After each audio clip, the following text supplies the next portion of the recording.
এইটা হলো বেসিক্যালি আমার এই সুপারি গাছের চারা লাগানোর পরেও মানে সুপারি গাছ লাগানোর পরেও হলো যে বেসিক্যালি এই যে ফাঁকা যে অংশটা আছে মোটামুটি ভালো একটা জায়গা আছে, হ্যাঁ।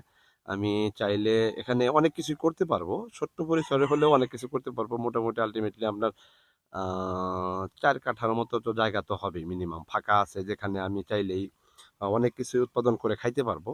তো অলরেডি কিন্তু আমার বাবা জায়গাটাকে পরিষ্কার পরিচ্ছন্ন করে কিন্তু অলরেডি পাট শাক এবং লাল শাক লাগাই দিয়েছে।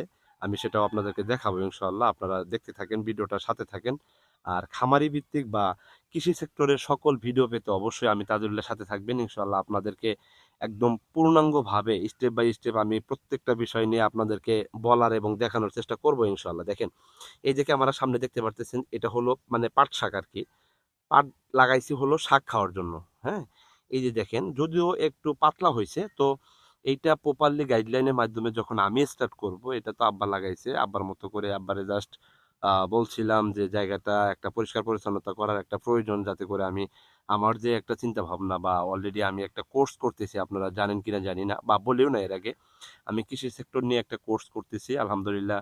আমি তার বাস্তব আকারে যেটাকে বাস্তবে ফলন হিসাবে যাতে আমি দাঁড় করাইতে পারি সেই চিন্তা চেতনা নিয়ে কাজ করতেছি। আপনারা যারা আমার সাথে কানেক্টেড আছেন এবং কবুতর পাগল পেজের সাথে অথবা কবুতর পাগল টিকটক আইডির সাথে যারা সম্পর্কিত, তারা অবশ্যই এই বিষয়টা মাথায় রাখবেন যে আমি স্টেপ বাই স্টেপ আপনাদেরকে প্রত্যেকটা বিষয়কে অবগত করার একটা চিন্তা চেতনা নিয়ে কাজ করতেছি। ইনশাল্লাহ করার চেষ্টা করবো। আর সুপারি গাছগুলো আপনার কাছে কেমন লাগছে, হ্যাঁ, সেটা আপনারা একটু কমেন্ট করে জানাবেন। এই সুপারি গাছটা লাগানো ঠিক আছে কিনা, এই কনসেপশনটা ঠিক আছে কিনা সেটাও একটু কমেন্ট করবেন। তার পাশাপাশি আমি যে কৃষি সেক্টরে যে কাজ করার উদ্যোগটা গ্রহণ করছি এবং আমি যে ট্রেনিংটা করতেছি, হ্যাঁ, সেটাও ঠিক আছে কিনা সেটাও আপনারা একটু কমেন্ট আকারে জানিয়ে যাবেন। আশা করি আপনাদেরকে নিয়ে আমি সুন্দর সাবলীলতার সহিত একদম সূক্ষ্ম একটা পরিকল্পনা আপনাদের সামনে তুলে ধরার চেষ্টা করব এবং মেসেজ আকারে আপনাদেরকে একটা বার্তা দেওয়ার চেষ্টা করবো ইনশাল্লাহ। তো এই যে সামনে দেখেন, দেখা যায় কিনা ক্যামেরাটাতে, হ্যাঁ, আমি যদি আপনাদেরকে একটু জুমিং করি, হ্যাঁ, একটু ক্যামেরাটা যদি একটু জুম করি, দেখেন কাছে নিয়ে আসার চেষ্টা করুন। অনেক রোদ, অনেক রোদ, হ্যাঁ, ক্যামেরা জুম করলে অত বেশি ভালো লাগতেছে না, যার কারণে ক্যামেরা জুম আউট করে দিলাম।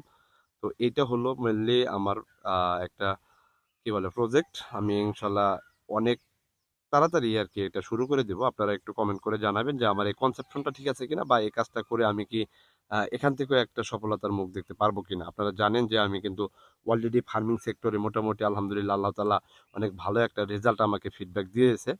আমি মাশাআল্লাহ খুব ভালো একটা রেজাল্ট পাইছি। এখানে দেখেন চতুর্থ সাইডে কিন্তু আমি যে নেটগুলা যে আছে, যেগুলা আপনার হলো ধান, গম, ভুট্টা ইত্যাদি শুকিয়ে থাকি যে রোদ্রের ভিতরে, এই নেটগুলো আমি ক্রয় করে নিয়ে আসছি বাজার থেকে, হ্যাঁ।